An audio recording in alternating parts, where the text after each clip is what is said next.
a former Air Force pilot who's a professor of aeronautics, but also, very importantly, an aircraft accident investigator. He'll be telling us the kind of questions we should be asking as we try and unravel this. We also have a man who's been commenting on this from the Ghanaian security side, a very highly decorated soldier, Colonel Festus Abuaji. And later on, a lawyer and aviation enthusiast who does flight simulations as a hobby has agreed to join us in studio to fly a helicopter to try and use the same path the aircraft used on that fateful day. All of that and more when we come back. Stay with us.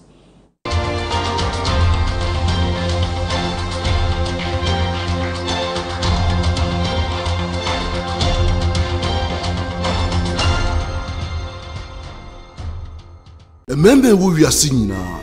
At risk of prostate enlargement. We a member or her 20 ebitimi prostate cancer. 5 bitimi afamu. Nadia ubefamu. Actually, this is not my fault. And to wada. Entina midi meniche Executive Prostate Center. Executive Prostate Center is a unique medical center where we harmonize in-depth traditional medicine with cutting-edge science and technology to cure, to treat, and to prevent diseases like prostate enlargement, prostate cancer. Executive Prostate Center. Madame facilities no any professional medical care. Sisi a bibia clear system no. Ye nro ne so de natural. Into we koso afama ye. Executive Prostate Center. My cured.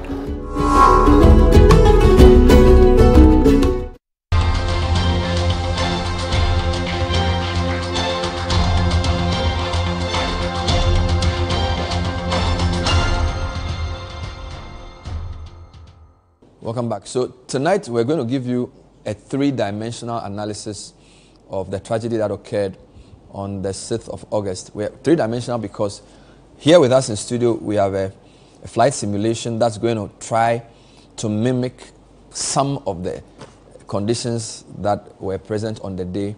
And so for that we have Nanaya Ontrakwa, who is a lawyer by training but also a flight enthusiast who does flight simulations to help us in a discussion around the conditions and what happened. We also have Colonel Festus Abuaji, who is a retired colonel of the Ghana Armed Forces, who's a security analyst, who has a lot of information about what's been happening. But also joining us is a former Air Force pilot for the Ghana Air Force, a former commercial pilot as well. He flew with Virgin Nigeria, an aircraft accident investigator, which is quite important for this discussion, and a professor in aviation and aerospace sciences at the North Dakota University. He's in the person of Professor Kwesi Ejekum. He is going to help us appreciate some of the dimensions and questions that must be asked. So I'll go back to my seat and start with Colonel. Colonel Festus Abuaji is a security expert. Colonel, thanks for joining us on the show. Thank you. I also have a professor of aviation and aerospace sciences who's a former Ghana Air Force pilot and a former commercial pilot, an aircraft accident investigator, Dr. Kwesi Ejekum. Doc, thanks for joining us all the way from the U.S. Thank you very much, Bernard, and it's a pleasure. I hope it would have been under favorable conditions, but we find ourselves in this fix, and my deepest condolences to the bereaved families. I pray that God continue to comfort them and strengthen them in this challenging time. Thank you. And we have lawyer Nanaya Ontrakwa, who is very enthusiastic about aviation and has also learned how to simulate flights. He's here to help us in the analysis to give it some richer context. Nanaya, thank you so much for joining us today. Thank you. So, Colonel, I think we need to agree on what we all know so we have a good base. So I'm going to say a few things, and if I'm wrong, you correct me. So, of course, it was a week ago today. The announcement of the casualties was around 2:20 p.m. We do know that the aircraft was a Z9. It left the Air Force Base at 9:12 a.m. We understand that it was expected to land in and around 10:02, 10:03 a.m. at the Lenkley landing base. We are told that the crash point was around 13 kilometers to where it was to land. We are also told that it crashed into a mountain which is around 750 feet high. 725. 725 feet high. We are also told that it took off normally. Some say 14 minutes after it took off, it went off radar. You will need to explain that. Are those enough facts we know, or what else is factually important in this conversation? Well, like my colleague professor did, and as I've been doing, let me express very sincere condolences, first and foremost, to all the bereaved families. You know, at this moment, I'm not sure how they are bearing with this tragedy. And then, of course, to all of us as Ghanaians. Yeah. I thank you for having me on the show. Always a pleasure. Now, one of the things I want to chip in is that the Z9s, at least part of the fleet of not less than 4, probably 5 or 6, were first acquired in 2015. Okay. Basically for the inspections of our energy lines. Okay. There are trouble gas lines or gas pipe and transmission lines and so on. Somewhere around 2019, the Air Force decided that the fleet must be based at Takoradi to be used for training and for what I think they call the bridging training between the Z9s, the Augusta Bell, and the M17s, you know, that the Ghana Air Force has. So that is the home of the Z9 fleet. Now the Z9 is originally manufactured by China. And the people who understand the industry will say that it's based on the Dolphin model. So it's like India buying Mercedes technology and then remodeling it in India and calling it Tata. But they are basically Mercedes technology. Correct. So China did some modifications, I'm not too sure, but at least it's got a twin engine and a few more, you know, technological additions and so on. On the 2nd of August, this particular Z9 did a medical evacuation from Takoradi, where it is based, to Accra. I assume that by that time, the government had requested the Ghana Air Force to provide what we call the VIP mission on the 6th. Whatever the case is, the Z9 remained in Accra, i.e. the crew, 3 of them, all of whom have come or had come from Takoradi, stayed in Accra. There are a few things I can say about where the captain lives or lived that I think I don't want to share on this platform. I think the professor will explain to us that, at least in the Ghana Air Force, you don't get up and get into a cockpit and fly any plane. There's something we call a task order. Now that task order will come from the Air Force headquarters. Okay. Basically, it tells you what the mission is about. In this case, we know a team of, 5 government officials, including, what do you call it, 2 ministers. Where are they going? The destination. When are they supposed to be there, for instance? They might not tell you, and they don't need to tell you when they want to leave here. Those are what the professor will explain are aeronautical decision making. But the Ghana Air Force will provide some basic information to enable the pilot, the captain, to now sit down with his co-pilot and then plan the flight, the estimated time of departure, and when it leaves, that becomes the actual time of departure.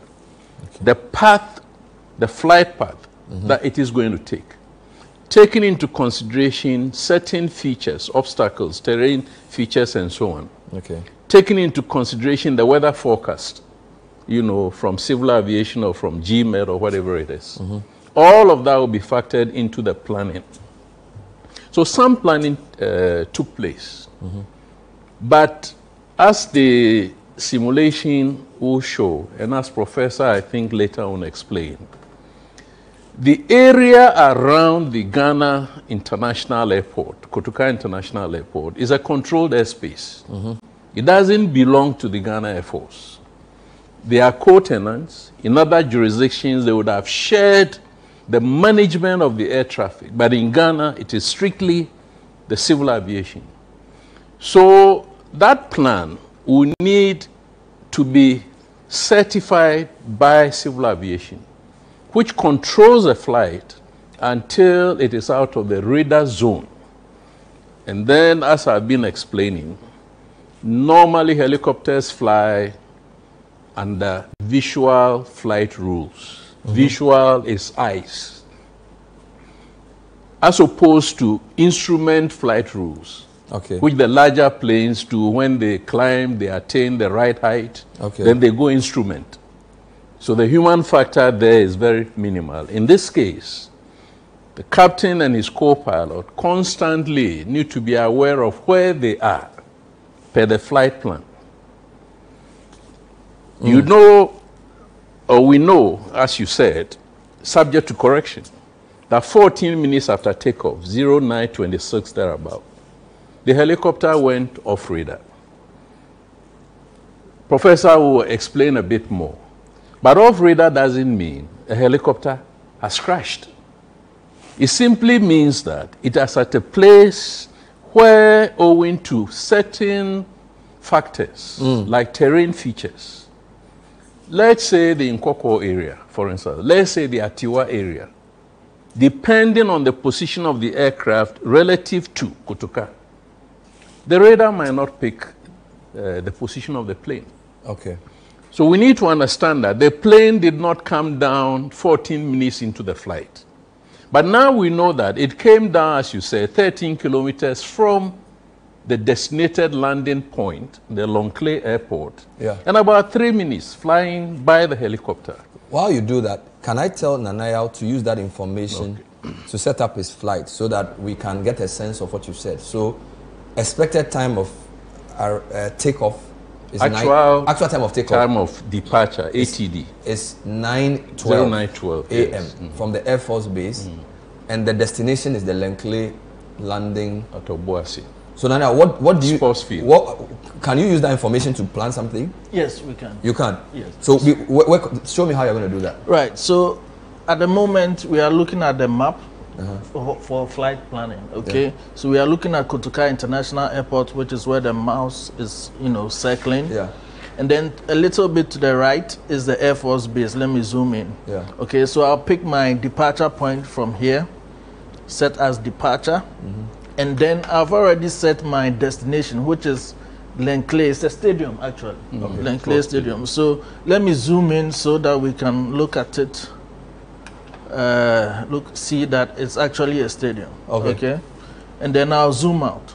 Now I've plotted my flight plan in here. Departure and arrival. Okay. Departure is Kotoka. Arrival is Obuasi Longley. All right, so I'm being told that the winds at 190 degrees 14 knots, distance 99 nautical miles, which is about 59 minutes. Depending on the speed, the aircraft, and everything. So with this information, I can get going. Now, but two quick points. Your aircraft in this simulation is a G2.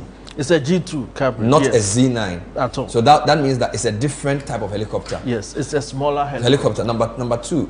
Are you using the same weather conditions for the day or a different for today? Yes. So this simulation gives me the option to pick live weather. So I have picked live weather. So it is simulation. It will not be the same. But close to. Very, very important. Yes. So live weather for the day. For that day. I see. And also, what I want to point out is that from the simulation, my flight plan shows me that I'll be going over this mountain ridge. Which is where exactly. So can you show it clearly? So this is where it found its end. somewhere the dark, around, the dark blue space. Yes. The So Dampier Range Forest. Dampier Range, which is 13 kilometers from Obuasi. Yeah, roughly. Wonderful. So work on this. Let me speak to our pilot. And Doc, I really thank you for staying on the call. I'm quite impressed with your background, but I'm interested in the aircraft accident investigator part of your work. I understand who a Ghana Air Force pilot is in your former job. Commercial flight pilot as well makes sense. Professor of aviation aeronautics is great.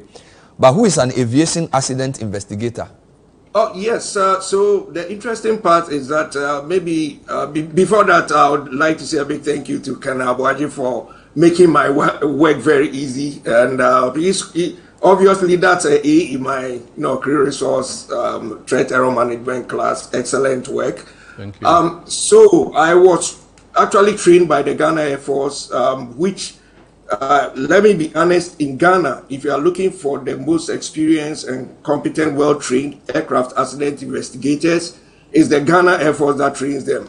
And we actually even assist the AAIB. A lot of people don't know the core AAIB, a lot of the, when it comes to accident investigation, we are co-opted. When I was in service, did some work, I know my colleagues still there, they are co-opted to help the AAIB with incident and accident investigation. So that being said, I would want to say that in aircraft accident investigation, it's purely a data-driven and empirical-based, it's almost like research work, okay? Conjecturing and sort of making statements that are not steeped in facts, it's not helpful. Because what the investigator, when I put on my investigator cap, actually what I'm doing is that I want to cut out every bias, just like you're doing a research work. You want to be able to collect the data, be it from the field work, be it from the crash distribution, be it from the energy dynamics, be it from how the aircraft impacted the ground, to interviews, to, in this case, factual data or objective data that we're getting from flight data recorder, cockpit voice recorder. And at the end of the day, you're also going to look at documentary analysis. As an investigator, you look at the aircraft maintenance record. You are going to look at organizational factors. Within the Ghana Air Force, resource allocation, things like level of supervision from, higher command, and how it trickles down to the various squadron, affecting their policies, procedures, and the practices. You are going to look at the safety culture. You are going to even look at things like the human factors, okay? As pilots, as human beings, we call it like the psychological aspect, how we think, even when we are engaged in a task. So this normally will come through, interviewing colleagues, interviewing family members to know, hey, what was the state, the mental state of even the crew members within the last 3 days, within the last month, prior to conducting the flight. And then we also look at the medical records. I mean, we want to make sure that fitness for flight, whether there was some, on some medication that potentially could have, incapacitated. I'm not saying that's what happened, but it could impair, their capabilities and their performance, reaction time, decision making. So once the accident investigator has built this plethora of data, we sit down, we triangulate, then we come up with findings, okay? And then out of the findings, we start looking at, building hypotheses. What is most plausible, what is improbable based on the data that we've collected. And then we start eliminating. At the end of the day, we are left with, ones that we think is solid. And so, just to let the audience know, there is no single cause for an aviation accident. Let's get that true. Aviation itself is a very complex coupling of systems, very complex systems, and a failure or deficiency in one of the systems, okay, could influence the totality of our operation. So once we've done that, we sort of come up with probable causes. Remember, I'm using the word causes and contributory factors, and all of that, is solidly backed by the data that we collected. And then from there, we can make inferences and make recommendations for improving safety. So it's a very lengthy process. It's a very detailed process. People should just relax because we want to get it right. There's no rush, to come up with an accident investigative report when you've not done enough due diligence. Wonderful. So you said a lot of things. This is a factual process. You need data from the flight data recorder, cockpit voice recorder, documentary analysis, interviews, standard operating procedure. So it's very elaborate. We have to give it time for it to work. This is great. I'll come back to you shortly.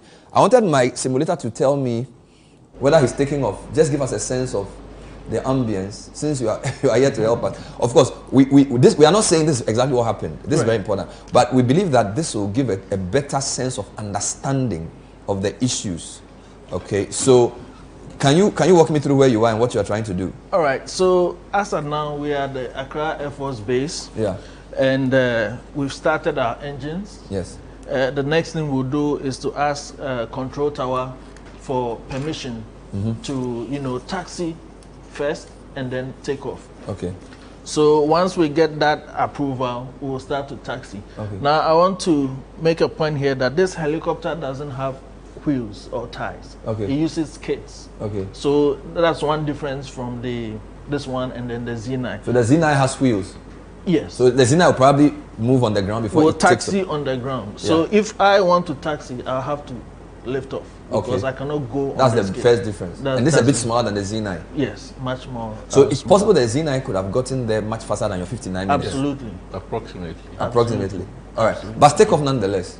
Yes. So we'll go back inside the cockpit. Okay. And then we'll request permission from Tower. Wow. Okay, so we see here, right, this is Avisonian, that's the name of the aircraft. It's also my call sign. So we've been given clearance to taxi to and hold short of runway using taxiway, Mike cross runway 03, So basically we need to follow this instruction to the runway. Okay. For today, because this is a helicopter, we will just take off from here and then head straight to Obuasi. Wonderful. We will notice that Tower will insist, even from simulation, that it hasn't given us clearance, but we will ignore for now. No, wait for them. Wait for them. Okay. It may take time, but you keep doing what you're doing. Okay. Whilst I take some, I ask my next question to Doc. Doc, the kind of information we would need, or the investigators would need to do a thorough job, seems a lot. Is there an average period of time that these things usually take, or it depends? Because you've mentioned about 6 different things which are needed. How long would this typically take before a conclusion can be arrived at? Yeah, thank you very much. So let me just explain to the listening public that if this were a civil registered aircraft, okay, then a lot of times the organization and the management and the investigative process will be under the International Civil Aviation Organization Annex Standards and Recommended Practices 13, okay, Annex 13, aircraft accident investigation. And what does is that from the onset of the accident, when the investigators or the investigator in charge gets to the scene of the crash, and the site is managed and they start preliminary site analysis and data collection, nominally within 30 days, they are supposed to come up with what we call the preliminary findings. Okay. A lot of times, these preliminary findings hinges on what we call factual data. Okay. So like I said, that one would nominally include what was the purpose of the flight, what type of aircraft was involved, crew information, whether they were, their qualifications, their proficiencies within the last 30 days. And then we'll look at their flight hours, we'll look at factual data, how many fatalities, and then we'll look at weather conditions. I can see Nanayao is making conducting a simulation. Yeah. In actual fact, when we are recreating this scene or doing a recreation now with AI softwares, after we've retrieved data from the flight data recorder and the CVRs, we are going to use the exact data that was as parameters that were recorded in the flight data recorders. We'll put it into the software and then use the same Z9, and then we'll fly the same profile until the last known point where the mishap happened.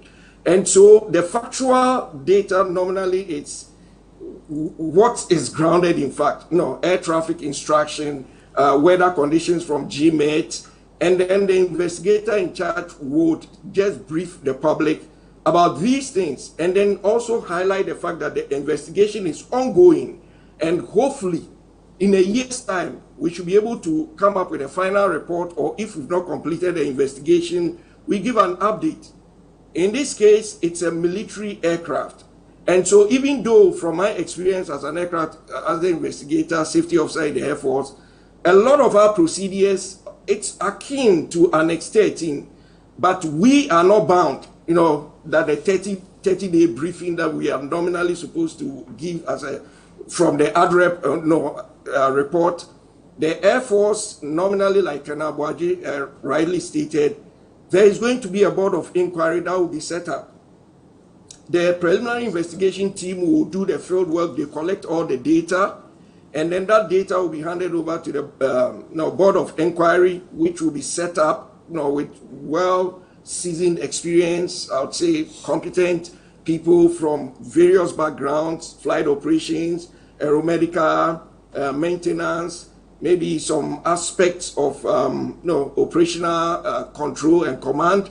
And then in this case, we are even most likely inviting participants from outside or third parties just to give some credibility to the investigation. And so for us, that time bar is not necessarily applicable. It will be up to the board of inquiry to decide as and when they want to maybe give an update. And mostly that update might not necessarily come to the public. It might be to maybe military command, because during the investigation, if we find out that, hey, we've identified something that is of, safety critical to the rest of the fleet, maybe to the Z9 operation, or to, it's a management factor that needs to be addressed. That will be communicated to higher command. It will trickle down to the wings and to the squadrons for immediate changes to maybe some of our procedures. Okay. Other than that, probably we'll gear on to the very end of the investigation, and then what is, I would say, appropriate based on the security classification for the public will be released. Quick question. Some people have said that because this involves the Air Force, the investigative team must include non-army people, for want of a better expression, because they feel like it must be, I hear the word, more broad-based investigation. Is that a point worth thinking about? Did you say army people? No, so basically Air Force. So the people doing the investigation are Air Force people. Yep. Yeah, because we have what we call the Ghana Air Force Operation Standards and the Ghana Air Force Safety Standards. Okay, so that is what governs us. Just like in the civil side, they have the Ghana Aviation Directives, which is steeped, in the Act. So we also have our standards, and that is what empowers the higher command to set up the board. Like I'm saying, nominally, you might not have civilians taking part in the investigation or the board. But because of the national prominence of this particular mishap, I will not be surprised, and it's been a practice, because the last investigation that I was part of, we had civilians who are experts, helicopter experts. They were invited to join, and that sort of gives a level of credibility. I mean, we don't want a situation where people insinuate that we are trying to hide stuff. And so it's appropriate that even though it's within the ambit, the gambit of the military to do what we normally do. In this case, I will not be surprised if we have third parties being invited to... Thank you. I'll come back to you. The flight is progressing steadily. Colonel is also going to tell us a few things about what has been reported. It's been reported, for example, that the black box was found. He will explain that we have to be very careful what we even call the black box. And then there are also some key questions we should be asking and what we should expect from the investigation. All of that and more when we come back. This is the point of view. We're trying to bring you a 360-degree analysis of the tragedy that occurred on the 6th of August that took 8 noble Ghanaians. Stay with us.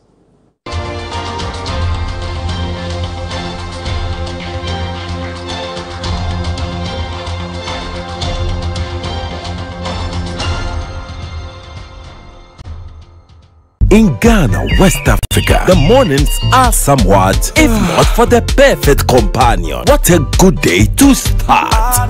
Work is always effective with NASCO home appliances. Good vibes only while you wait. The feeling hits very deep. And Nijepa, I want NASCO fie. NASCO, bring home happiness.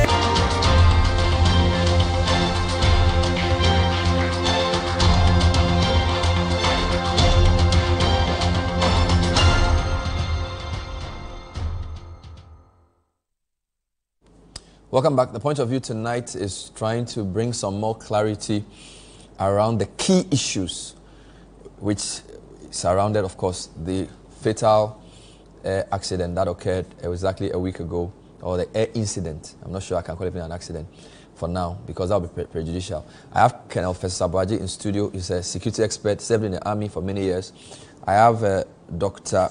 Kwesi Ejepong, who is a former Ghana Air Force pilot and an aircraft accident investigator. He also teaches and lectures and researches in aviation and aerospace. Nanayo Antrakwa does flight simulations as a very expensive hobby. Before I come to Colonel, Nanayo, are you in the air now? Where are you? Yes, we are in the air. Let me just pause and show you where we are. Okay. This is simulation, so we can pause in the air. So this is the cockpit. I'll just step outside and then we'll look. We just took off from Kotoka International, the Air Force Base, which is behind us, so you can see the scenery, some of the buildings we can identify. Now we've turned course, we are heading 290 on the, heading indicator, and then we are flying straight to, it's a straight flight path to Obuasi. Let me come there and ask you a few questions. Yeah. So it looks like, to the untrained eye, it looks very dark, very cloudy. Yeah. Is this in the morning?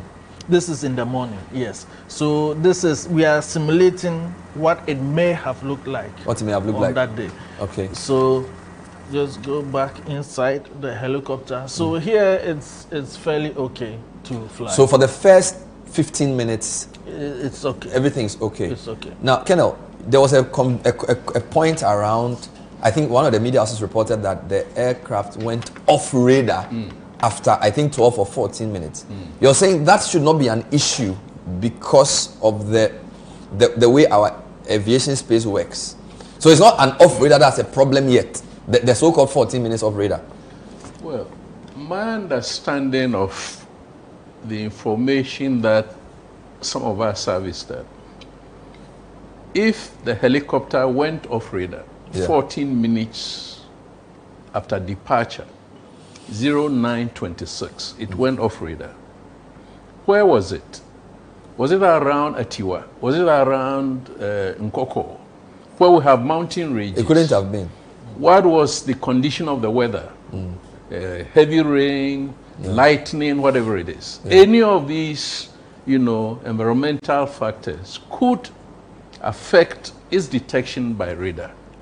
But more importantly, as Professor said, the empirical evidence is that off radar, it did not crash anywhere in the eastern region. It crashed in the Ashanti region, 13 kilometers to the landing point projected, and about 3 minutes flight. So it was able to fly for 27 minutes. After going off radar? After going off radar. During the 27 minutes, you and I know southern Ghana. It would have flown over several towns and villages.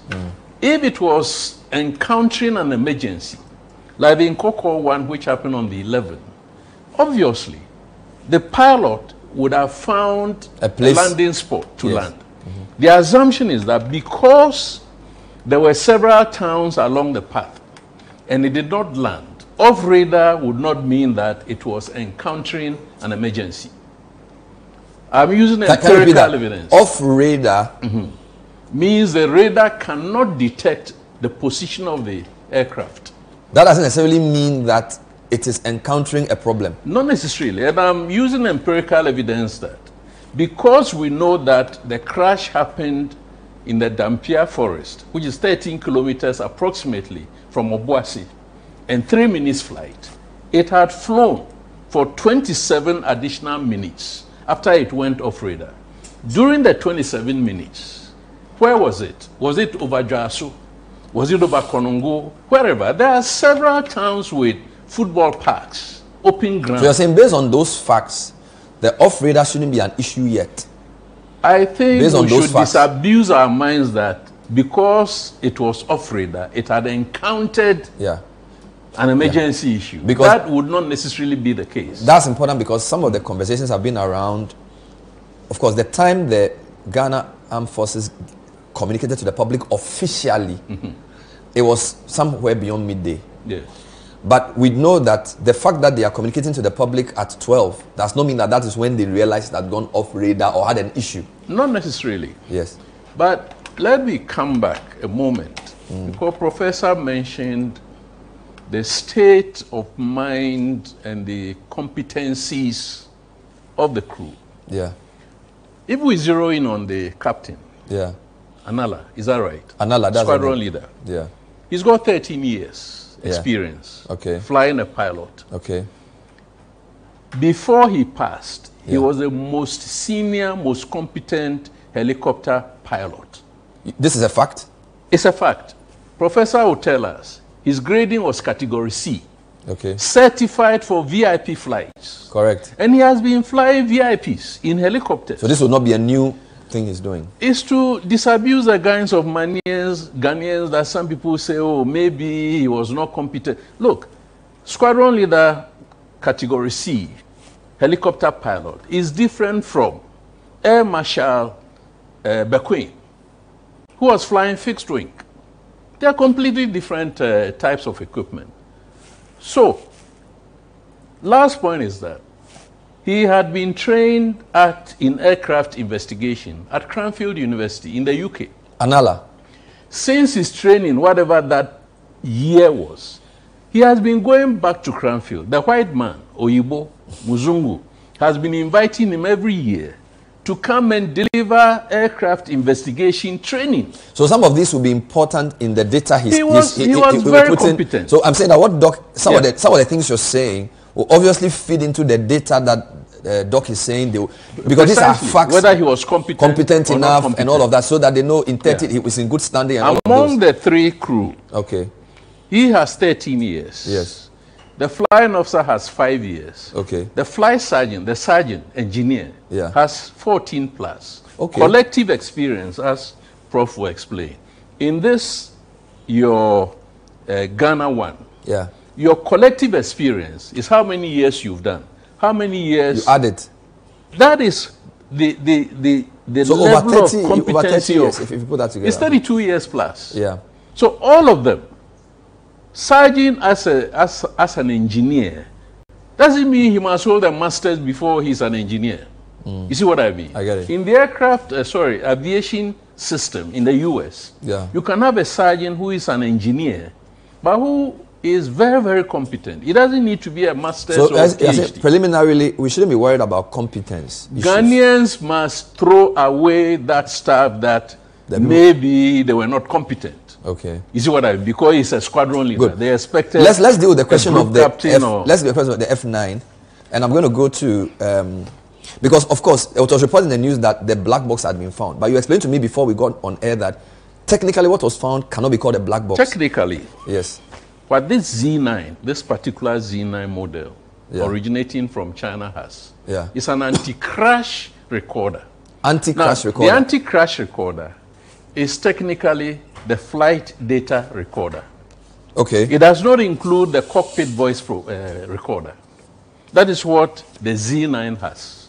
But nevertheless, whatever data is there, recorded, the flight parameters, everything, is on that device. And it's very, very important that as soon as possible, whether the Chinese come here and use modern technology, to connect it to China or send it to China, or we go to the U.S. National Transport Safety Board, wherever it is. Quick point you're saying. This Z9 has a flight data recorder, not a cockpit voice. Anti-crash recorder. Anti-crash recorder. My point is, do we know this as a fact that because it's possible they could have retrofitted to add some recording device, or these are standard? So I'm speaking on the sources that I have. Okay. In fact, very, very highly placed. But I don't want to give the level, otherwise everybody will know the identity. No problem. But be that as it may, the other things we know. That but the information in that anti-crash recorder would be similar to the flight data recorder, all the parameters of the flight. But it will not include the interactions in the That aircraft. may not be included on the anti-crash data recorder. Let me ask, let me ask Doc about F9, because I'm sure you've done some research on F9. Again, Z9, forgive me. Doc, any thoughts on the Z9? There's even a whole discussion around a history of Z9s in Africa. I don't know if you've seen that story. And some of the high-profile crashes involved. We are told that this Z9 has an anti-crash recorder, not a cockpit voice recorder. What can you say technically about the Z9, which will not be prejudicial to the investigation? What can you tell us generally, Doc? Yeah, thank you very much. I don't know the source of the data for your analysis on the safety of the Z9 helicopter, because I've also done mine. And no, in terms of fatal accidents, if incidents, yes, but in terms of fatal accidents, probably if you want to use that metric, in my opinion, it looks like the Z9 stands out to be relatively safe to other platforms, because I've done some checks as to fatal, accident involving the Z9. Well, just putting that aside, I think we are having this whole argument about whether the black box, technically there is a reason why we call it black box, but from a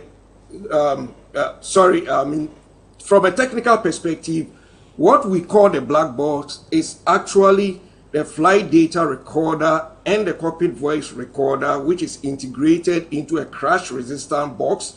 Because remember, an aircraft that is involved in a crash, we have very high decelerative and accelerative energy at play, high Gs, some more than 25 plus and minus Gs. And so you want to place these very important recorders of aircraft performance data, metrics or parameters in a capsule that will withstand the high G forces, as well as the extreme thermal conditions that will prevail, especially after a post-crash fire.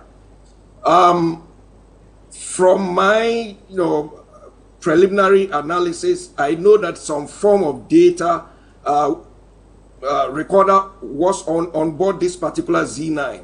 And I want to put it on record that it's one of the testaments of safety improvements, because remember we had the Etiwa accident, and one of the challenges that the Ghana Air Force had was trying to recreate the accident, because those did not have cockpit voice recorders or flight data recorder. So one of the critical recommendations was that subsequent platforms that to be acquired should have these. And thank God that was done. So these Z9s had it, and it's going to be very helpful in the investigation, because now it gives us real-time factual flight performance data, like I stated earlier, the altitude, the location, the longitude, latitude, or positional records, the speed, other instrumentation, avionics, capture, parameter captures, and all this will be pertinent when we are trying to recreate the flight from takeoff to its last position before the crash. I also want to highlight on the flight following aspect. I think you were asking the question about the helicopter going off radar. Listeners should understand that this particular, and most helicopter flights in Ghana, I think Abuaji stated that they operate under the Visual Flight Rules, VFR. Under the VFR, if you file a VFR flight plan, nominally you get flight following. And what the radar or approach control does for you is that it provides you advisories. okay, provides you maybe separation advisory, provides you with weather and those pertinent information. But there's a limit. Flying from Accra to Obuasi, obviously there's going to be a handover at a particular checkpoint. Normally it's about 60 nautical miles. You are handed over to Kumasi. Kumasi will give you what we call the meter, which is the real-time data for you to know the weather conditions around where, like Obuasi area. Remember, that is Kumasi weather. It is not Obuasi specific weather. And so most helicopter pilots, and I've talked to some of them, including some who are colleagues, it's very challenging to fly the helicopter. Unlike we fixed-wing pilots who have the comfort of, very good automated systems, we fly very high. Helicopter pilots, it's under challenging conditions. There's a lot of vibration. In terms of psychomotor skills, they are using their hands, their feet on the pedal, the cycling, the collective. They are looking out because remember, it's a visual flight flight. So you are looking for landmarks. They are supposed to stay away from clouds because it's VFR. Normally we call it the 1, 2, 3. Okay, so it's 1,000 feet from the cloud that is below you, 500 above, and normally 3 mile visibility. And inadvertently, if helicopter pilots are flying who are supposed to avoid clouds to be able to see the ground, and because of their low level of flying, it is not implausible that at certain points in flight, especially if you're using secondary surveillance radar, like in Accra, highlands and others, line of sight could get them off the blip. And so that is why now we have what we call the automated dependent surveillance broadcast, which is satellite sort of generated to be able to help with positioning report. So, I mean, really talking about getting off radar, it's not such a big issue. All right. I wanted to do two things. You've stepped off. I think you should get closer to. We are in that. You are in the line of Is it relevant to ask whether it was misty? Because I remember when our reporter interviewed some of the farmers, I think a couple of them said they used some word esu or they used some tree word esi. They said there was mist. Fog. There was fog. Okay, so where are you now? So we are close to the range. Sikaman is to our left, Bofuyedu is to our right. Straight ahead, after crossing the mountain, we'll be going to Obuasi. So the mountain is in front of you? It's in front of us, but because of the cloud cover for now. So I cannot simulate fog in this example. But we have a cloud which kind of obstructs visibility. So just to simulate some kind of obstruction to visibility. As of now, we are about 4,600 feet, in the air. And we've paused just to look at. Is that not too high for a helicopter? Which one? It's fine, 4,600. No, that's fine. Yeah. Is there a difference between clouds and fog when you are in an aircraft? In terms of how it affects the craft? Yeah. So, I mean, the first point is visibility. Both of them can obstruct visibility, but in the cloud, it's quite unpredictable. You could have, it could be bumpy and all of that. But for the fog, mainly visibility. And is fog generally lower than clouds? Fog is generally lower than clouds. I think fog, principally, are these fine particles of water droplets. A cloud could be electrically charged. Yes. Which is why sometimes we have lightning and so on. I don't know, but Prof probably could add a bit more. Yeah. And fog, as you're saying, is normally, somewhere close to the surface of the earth. So since you are using visual something, you in this position, you are going to come down a bit. He's already in there. So what are you doing? I've changed the weather settings a bit to a storm, and right away we can't see much. So I'll go back to the cloud, and then we'll descend. Okay, so we see the difference between. So the storm is if it was a storm, we wouldn't have seen anything. We wouldn't even go through. So they'll generally ask about the weather and they'll check the weather for the day in the data that Prof is talking about. So that information will be available. They will know. They will know what weather it was at that particular time. So that is a fact that they will have, correct? Part of the empirical evidence that we have is what the mayor of Kumasi, Yes. a couple of days ago, said, that he communicated with my namesake, Dr. Samuel Abuaji. Yes. You know, suggesting to them. Who was on the plane? Who was on the he was, the second, you know, fortunately part of the departed. Yeah. You know, so there was communication. But so they will definitely take the recording of that conversation in their data. Not necessarily, because the Dr. Abuaji might have been somewhere. This is a cockpit flight recorder, not the cabin. No, I'm saying that the mayor of Kumasi said he called him. No, he called Abuaji, who was in the aircraft. That's what I'm saying. But that conversation might not have been picked up, assuming that. Okay, so he called him. Yeah, he called him. They spoke. Okay. But I'm explaining that after they spoke, whatever information the mayor gave to Dr. Abuaji, if Dr. Abuaji gave the information to the captain, it enters the terrain of the aeronautical decision making. I hear you. The captain is the only one who will decide whether to take the suggestion coming from, what do you call it? But do we know what the mayor told this? He said he suggested an alternative landing point. Which means that the conversation... So if the initial was Longclair Sports Stadium... Hold on. The conversation was about difficulties on the flight? That or we don't tell know. Us?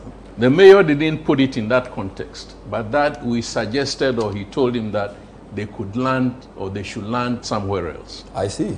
That information could be corroborated, by the pilot from the Obuasi Ashanti Gold runway, which has air traffic control. I see. And not rely on what, the mayor or any other. And the mayor said this on record, that he spoke to Abuaji. But that's what I saw on one of your sister stations. Let me just ask, Prof, but is technically... is it regular for somebody to call somebody flying a helicopter and talk to him? Is that? I didn't know that was that easy. Doc. Prof. Yes. Can I come in? Yes. Yeah, so basically a lot of this, that's the essence of an aircraft accident investigation. Like Colonel is saying, there is purported to have been a call to one of the occupants on the aircraft who spoke to the captain. I don't know how. I've flown VVIP. I've done VVIP flights, and I know how sometimes we get what I'll term interference from the passengers, because of who you are flying. But what I would want to put out there is that because it's VFR, or as some are speculating, special VFR, where it means that now the visibility requirement is nominally below the 3 statute mile that is required for VFR condition. That's, it's flying is a constant act of, evaluating what is happening around you. We call it situational awareness. What is happening around me? What information am I getting? How is it going to impact the safety of my flight and my future status? And so if they were in a VFR condition, clear of clouds, clear of deteriorating visibility condition, and then most likely probably they were descending, okay? You are descending, and then all of a sudden, we call it inadvertent flight from VFR condition into IMC conditions, instrument meteorological conditions, okay, where there's restricted visibility because of the misty condition.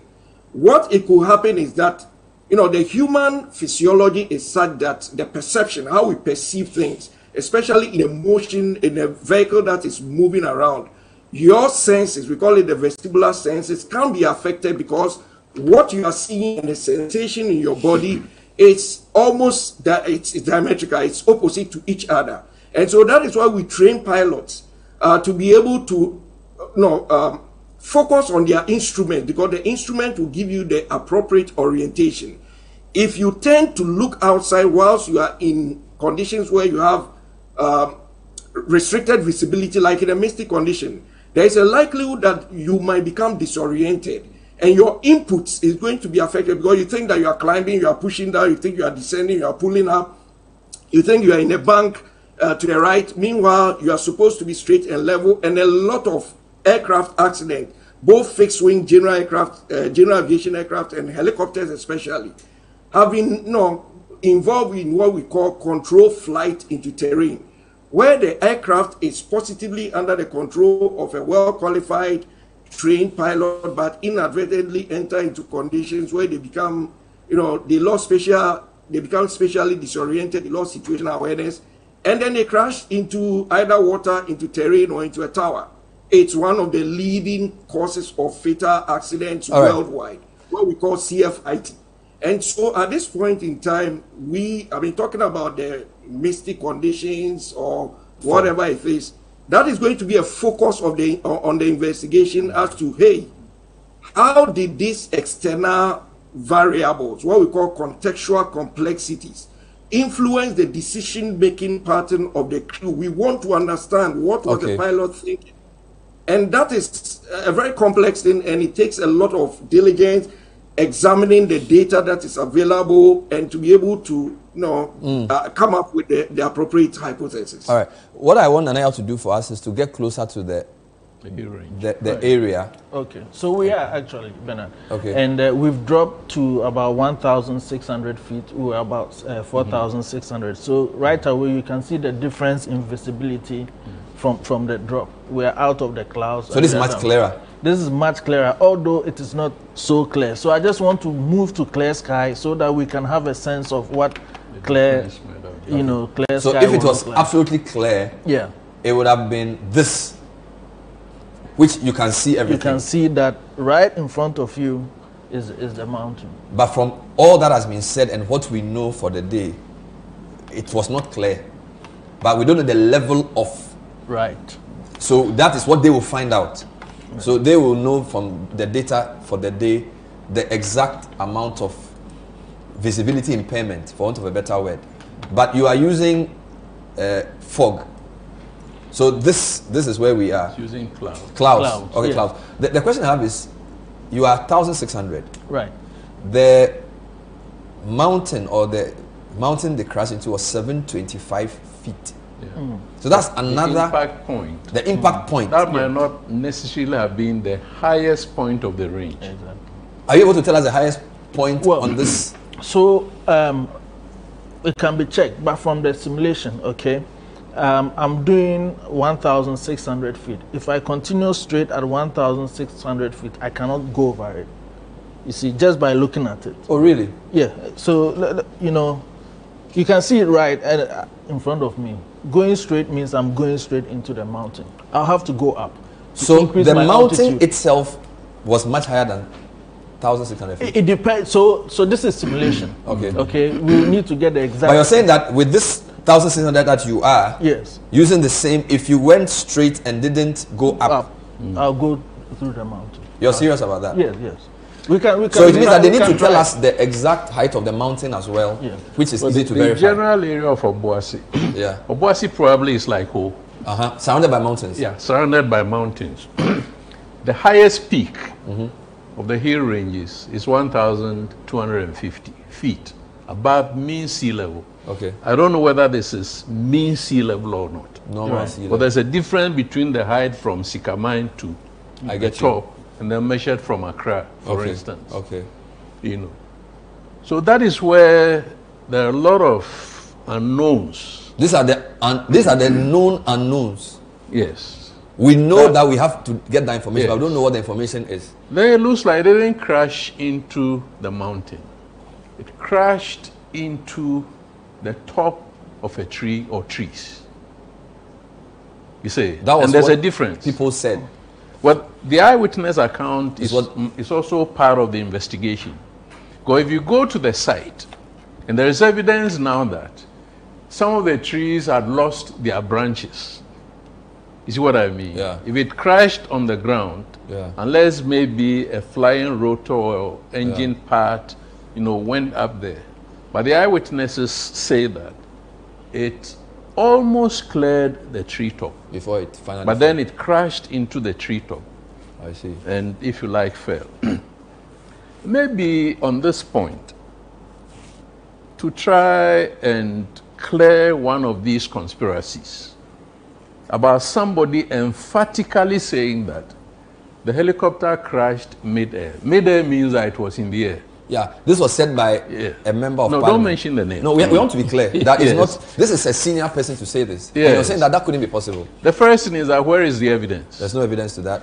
The evidence that I have, which is, call it empirical or recorded, or is BBC. And I've begged of our Ghanaian media that when BBC files a report, they have done a lot of fact-checking. So BBC is saying that the eyewitness told us, in quotes, loud noise, and in quotes, a bang. He didn't say that a bang and then a loud noise. Why is that important? Because a loud noise can only be made by an impact. Okay. You see it? And then the impact can the bang invariably is an explosion, like a boom. So loud noise before bang. Before bang suggests that there was an impact and then there was an explosion. But assuming, be that as it's been, assuming that it exploded mid-air, we must see the top of the trees bent. That will be part of the evidence, that they will be looking for. And that is why I feel a bit concerned that some of the parts, including the bodies, were moved from the places where they should have been. Yeah. Because once you move, the parts, whether human or otherwise, it becomes very difficult, as he said, to try and figure out how the plane contacted the treetop, at what angle, where the direction in which the parts were flying, how far they flew. Yeah. Because if they flew 400 meters, somebody had gone to collect the part that was lying at 400 meters. You see, but it's something that we cannot do anything about because as Ghanaians, we are too curious. Yeah. We have a culture of going to accidentize. If it's petrol tanker, collect fuel. If it's beer, collect beer and drink. And so all of that even take personal belongings. The data gathering. Which is very, very bad. All right. Doc, Prof, I think one key question a layman would ask is why the aircraft would have lost elevation. Because I think it's very clear from what we've seen that it was not flying at 4,000, obviously, because the mountain is 725. So clearly, something must have caused it to lose elevation. Whether it was a deliberate loss of elevation to see better, or whether it was a forced one, is what they have to determine, correct? So piecing the information together, will this be a useful question, Prof? Yes, thank you very much for that question. And so, like I always say, that is the focus. That's one of the important reasons why the investigation is ongoing, or we are gathering evidence.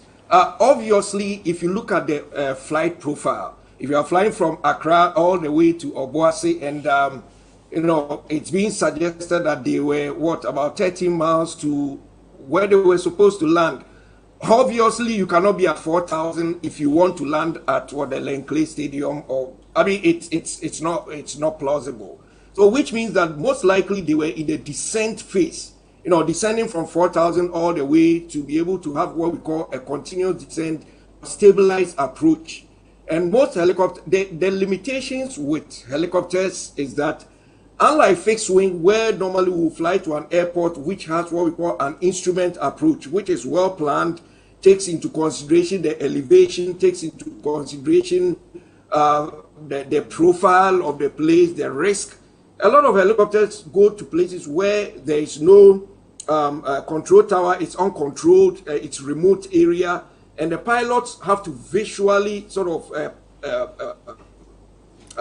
brief an approach where they will determine how they will probably circle, locate the field, and then establish a stabilized glide to land. And so in this particular case, for me, in my opinion, it's not surprising that they were at that altitude because obviously they were descending to land. The question is that I think Abuaji was talking about, initially I mentioned that the preliminary investigation will look at the distribution of the wreckage, the energy dynamics, what we call how did the aircraft break up? And just to add to what he said about the conspiracy theory that most likely somebody shot it down, the aircraft blew up in the air. As accident investigators, everything is on the table. And so one of the key principles of investigation is that we will look at it. We will look at sabotage, okay? And normally if an aircraft, there is an explosive device on it and it breaks up in the air, depending, most of the time the wreckage itself is telltale. It's distributed over a wide area. And even the parts, we are able to use forensic analysis to detect what we call trace elements of the explosive. And they'll take it to the lab, they'll do analysis to determine. And that will be helpful because once we establish, in this case, I'm not saying that is the case, but if we were to establish a case of sabotage, then the investigation moves from the safety investigation to a criminal investigation because that's criminal. But in this case, they are still looking at it. The investigators will consider all of them. If it's due to a mechanical maybe failure that led to an in-flight or breakup, the flight data recorder would capture the loss of parameter data at that particular point. The cockpit voice recorder, if they had something like that, there is a telltale acoustic pattern for, in-flight disintegration. In this case, the helicopter was not pressurized, but hey, you still capture some of the breakup, and the acoustic signal will be there. And so everybody should please calm down. Like I always say, we have professionals, they are collecting the evidence. They will be looking at all this. Everything is on the table. All right. We shouldn't rush to judgment. So what I can say about the altitude is that it's reasonable that they were in the descent phase.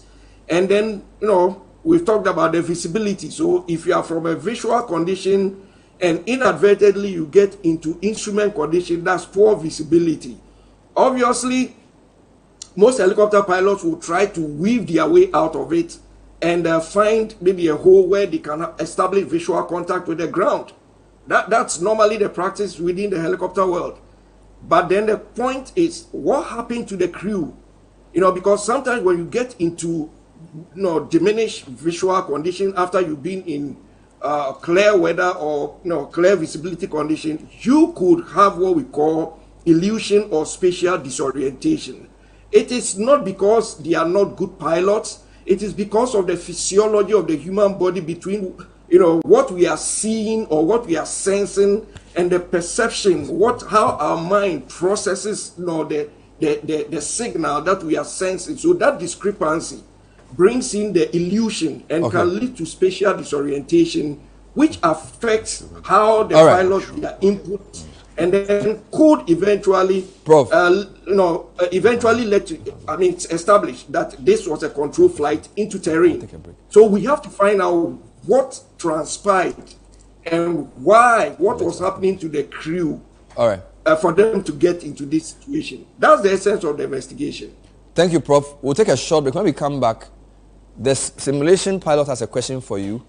Then he will try to land. In the simulation example, hopefully he will land safely. This is the point of view. We'll be right back.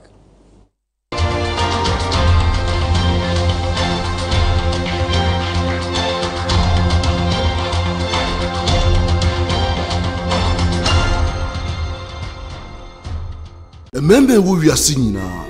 At risk of prostate enlargement. We remember or her 20 ebitiminya prostate cancer. 5 bitimi afamu. Nadia ubefamu. Actually, this is not my fault. And to wada. Entina midi meniche Executive Prostate Center. Executive Prostate Center is a unique medical center where we harmonize in-depth traditional medicine with cutting-edge science and technology to cure, to treat, and to prevent diseases like prostate enlargement, prostate cancer. Executive Prostate Center. Madame facilities no any professional medical care. Sisi a bibia clear our system no. Ye nro ne so de natural. Into we koso afama ye. Executive Prostate Center. My cured.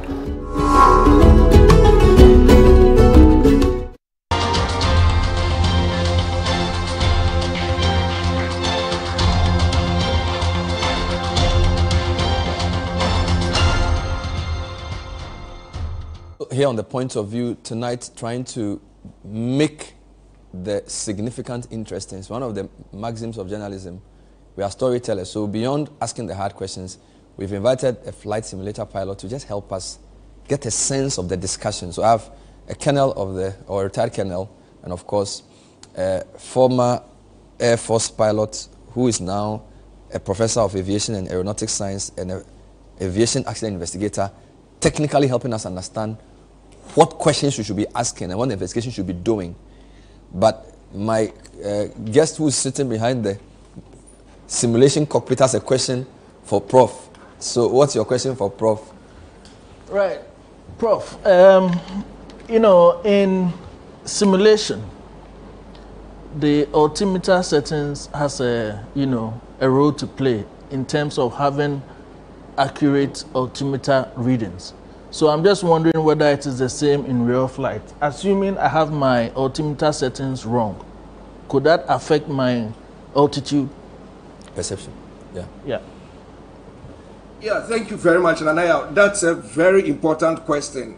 I mean, as pilots, anytime, I think I started by talking about the meter, which is a real-time hourly meteorological data that is provided to pilots. And most of the time, they are specific to the aerodrome or to the airfield. In this case, this was an off-site, landing. They are not landing in Kumasi. But hey, most of the times, it's Kumasi altimeter setting that will be provided to them. And that could be tricky because the highlands around Obuasi and of course the height above terrain, the altimeter setting sort of has, it will determine the level of clearance that you could get. And so that is why it is very important as part of the flight planning that, hey, when you are giving an altimeter setting, most of the time you get maybe the data of a place that is as close to the airfield as possible. And that's almost one of the reasons why a lot of helicopter pilots, they try to establish visual contact before they get into a remote field, because it might not be the same as me flying a 737 to an airfield where I'm giving altimeter setting. I set it in my altimeter, and it sort of is coupled to my flight management system. Helicopter pilots will have to do with maybe a remote or maybe the nearest airport altimeter setting, or better still, some would set what we call the QFE, which is like the altimeter setting that allows them to estimate height above the ground directly. The good thing is that some of these helicopters have what they also call the radio altimeter, which measures directly your height above terrain. And so with a combination of this, it sort of gives a better situational awareness as your clearances within that area. And of course, you would have briefed what we call the minimum sector altitude. So the minimum sector altitude provides some clearance over the highest obstacle within that area. And these are all important things that needs to be briefed as part of the threat error management from the part of the crew that influences decision making. So yes, if you put in the wrong barometric setting or altimeter setting, you could have discrepancies which could lead to your inability to clear terrain, and it could potentially lead to control flight into terrain. There is a lot of accidents that have occurred because pilots or crew members set in the wrong altimeter barometric pressure, and because of the discrepancy, they ended up in terrain. So that's a valid one. So, Nanaya, where are you now? I'm just approaching Langley Stadium. That's a bit to my right. If I can control with one hand, that's it. So Langley to your right? Yes. So how many kilometers are you from Langley? Oh, I'm not. You are very close. Yes, so very close. I want to know at what distance you can start seeing Langley, because obviously if it crashed 13 kilometers to the site, obviously you can't see. You won't see. He's now cleared the hill range. Yes, he's cleared the hill range. Now he's going to make a safe landing. Yeah. Hopefully. We pray. Hopefully. And I see. By the way, you're saying your helicopter is different from the Z9 because the Z9 has wheels. Yes, that's one, visual characteristic. And, it's more, the Z9 is more powerful than. By the way, does the Z9 land just like this lands? Or the principles are the same. the principle of helicopter flight. So my question is, you are saying that if in takeoff, if it has wheels, it taxis on the ground before it lifts land and taxi. But can it? So in landing, does it taxi to land, or it just lands? No, we just land. So I'm doing that right now. I'm trying to, you know, avoid. What we are seeing from here is that helicopter flying is more complicated than aircraft plane flying. It can taxi. Yeah.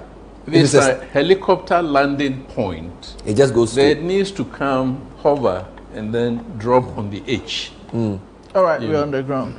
Oh, we've landed. You've landed? Yes. This was what we were hoping for. A hard landing. Can I chip in? Yes, please go ahead.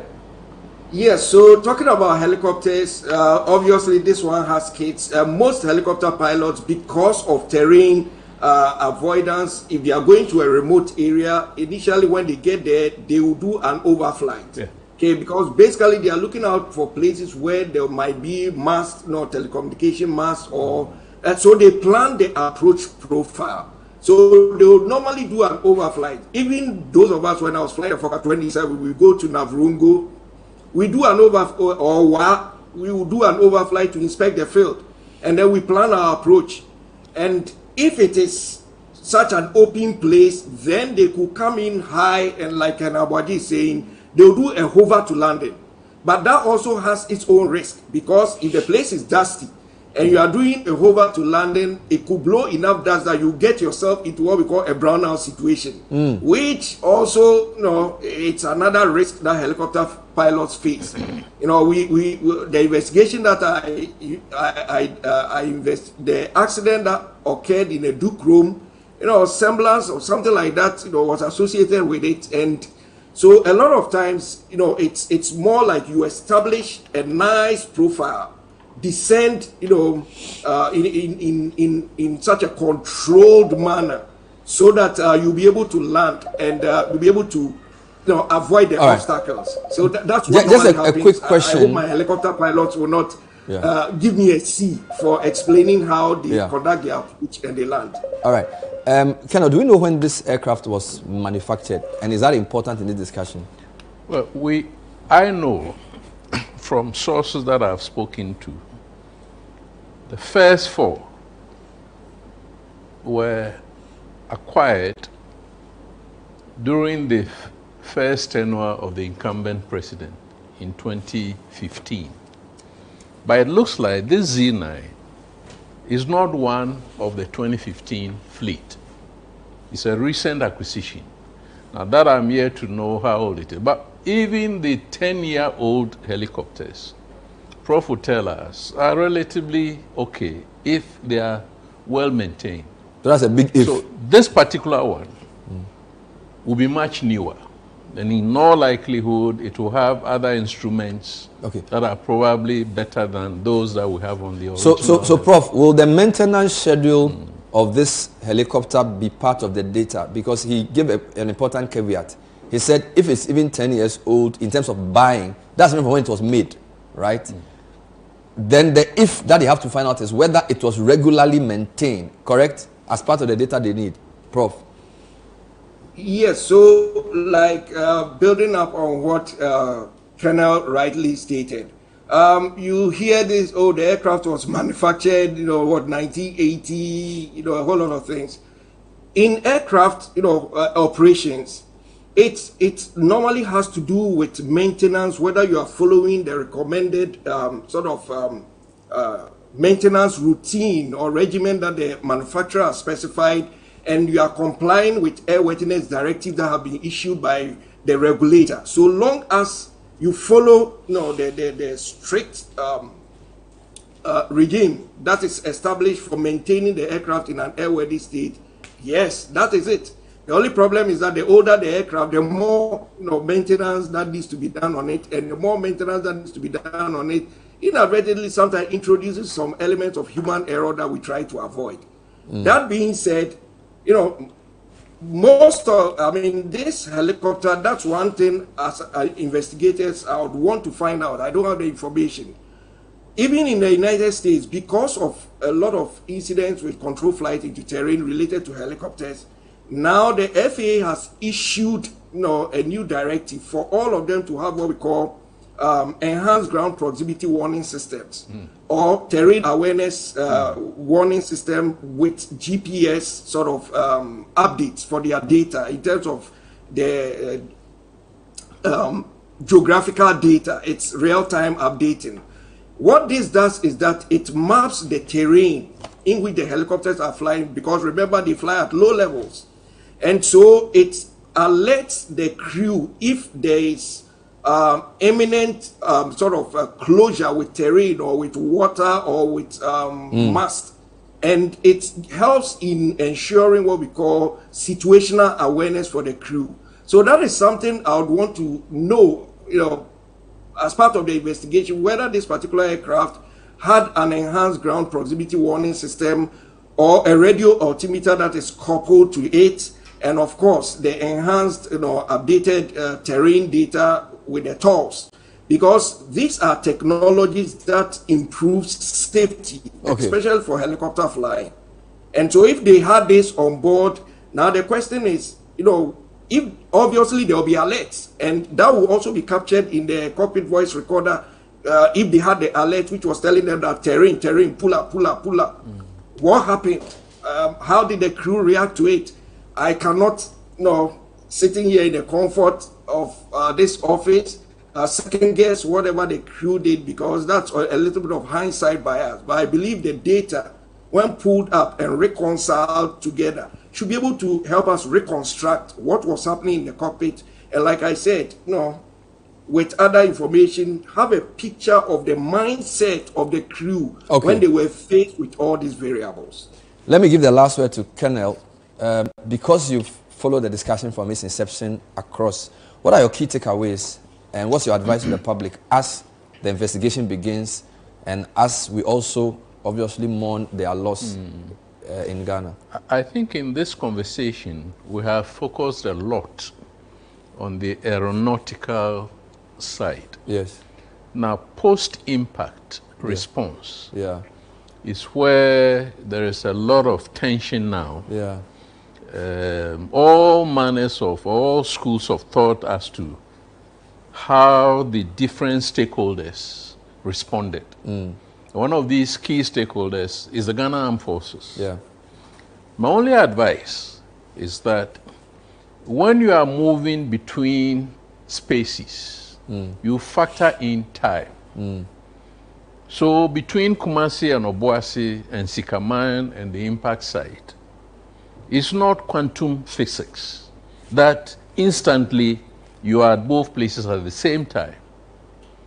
All of this I'm factoring into the paper that I'm writing. Okay. From the time that the Ghana Armed Forces were told by the Air Force Base, 30 minutes later, have you seen this flight? Another 30 minutes, 1 hour later, we're in distress state. The team that left Kumasi were actually moving to Obuasi. Along the route, they had a correction from Accra or from the media, because they're also listening to what was going on in the media space, that it's not rather Obuasi, but it is Sikaman.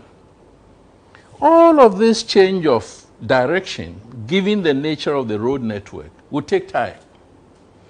We know that it didn't happen, as somebody said, in a savannah zone. It happened on a hill range. Remember, the term is hill range. It's got probably a crest, or a ridge line. And we saw in the picture that virtually you're only moving in that direction. If you made the mistake of turning or going left, you are going to slip down the range. Then there is this idea of the Sikaman to whichever the main road is, that the computer describes as proximity to forest reserve. Now, any road proximity to forest reserve is not a good road. It's not even third class. So your point is that it could have taken a lot of time for the army to get there. That explains one of the reasons why the military got there shortly before 1400 hours. Now, between 1000 hours, when the eyewitness saw it, when did the eyewitness convey that information, assuming, to the assembly member. What did the assembly member do with that information? Where did he report that information? Why didn't they call 911 or whatever the number is? So when you get to know the point where a substantive authority got the information, that is when you begin to see when they should have moved and when they should have arrived at the impact area. From now, from Kumasi to Sikaman is 50 to 55 kilometers. Remember, it's mixed road. So it is not all asphalt or all gravel or whatever. It is a combination of many things, and the graveled road could even be full of potholes. Then you needed another almost 1 hour from Sikaman village, now entering the cocoa farms, clearing the cocoa farms, and getting into the forest reserve, and starting to climb on a steep slope. So these are some of the factors. All right. I've narrowed it down. 1 hour, 45 minutes is road movement. I heard you sometime yesterday saying that there's also preparation time. All battalions in the Ghana Armed Forces have what we call the red platoon. They sleep at the guard room, ready to move. But when they are ready to move to Obuasi or Sikaman, was there a vehicle available? Did they have sufficient fuel? Wow, lots of questions. Were they going to now look for rations to take? Because they need soldiers move on their stomachs. They need to find the food. So whatever preparations they made, the start point for their movement should be taken from there. The ambulances, I know, followed later. Okay. But they got there before the bodies arrived at Sikaman, for instance. The GOC was at the peak, at the crash site, after the CO had arrived. It is not true, it is not accurate that the regional minister got there first. It is the 4 BN elements who got there first, followed by the GOC, followed by a regional minister. The pictures that we are seeing with villagers moving up and down, the videos have been edited. They are not continuous video streaming. So it gives a sense that the civilians or locals were all over the place. But even if they were, they had a lead time of 1,000 hours when they saw or somebody saw the impact to the 4 o'clock when the military arrived. Now 4 hours is enough for local communities who are not very well, it's not educated, but didn't have awareness about reacting or responding to accidents, to start contaminating, the crash site. That's the reality that we have. I see. So, and all of us, if there is any blame, indeed it's too early to try and apportion blame. But obviously all of that would be in the, if it's not the investigation of the crash, obviously the response inquiry. The response is a critical part. So that's also possibly and there isn't only one stakeholder. Yeah. There are several stakeholders. Ghana Armed Forces, disintegrated or disaggregated into the Army and the Air Force in Accra. The FOB at Obuasi, for instance. The Ghana Police Service, Fire Service, Kumasi, the Regional Administration / Regional Security Committee, National Security Police, all of these are stakeholders who are part of the emergency response. Or we have to leave it here, and obviously, as you've said, we've focused a lot on the aeronautical part of things, but I believe it's giving some insight to the conversation. I want to thank my panel doctor. He's actually a professor, but I like his aircraft accident investigator title more. But he's an assistant professor in aviation and aerospace sciences, North Dakota University, a Ghanaian, Dr. Kwesi Ajekum. Thank you so much for your work. Thank you for the insights you brought. Correct. There are 3 of us on the set, actually. And of course, Nana Ontrakwa, another Odade as well. And it's also, this is your hobby. Right. And I think it's been helpful to us in seeing what happened. Of course, this is a very grim subject. I'll come for tutorials. Yeah, but at least we decided to do this, not to give any more pain to family members, but to also give the public better understanding, because with tragedy, understanding is part of the healing process. So we did it in good faith. It's not because we want to remind anybody of the pain, but we believe that it's important to ask the right questions so that when the investigation is done, people will get closure, which is why it's important for the speculation to stop and for the media to also fact-check information that's put out. We've done our best on that, and we'll keep doing what we can. So thank you, Nanaya, as well. And thank you for watching. We wish all the departed souls essentially grace for them to rest in peace. And we also send our commemorations to the family. My name is Bernard Avile. We'll see you next time. Bye-bye.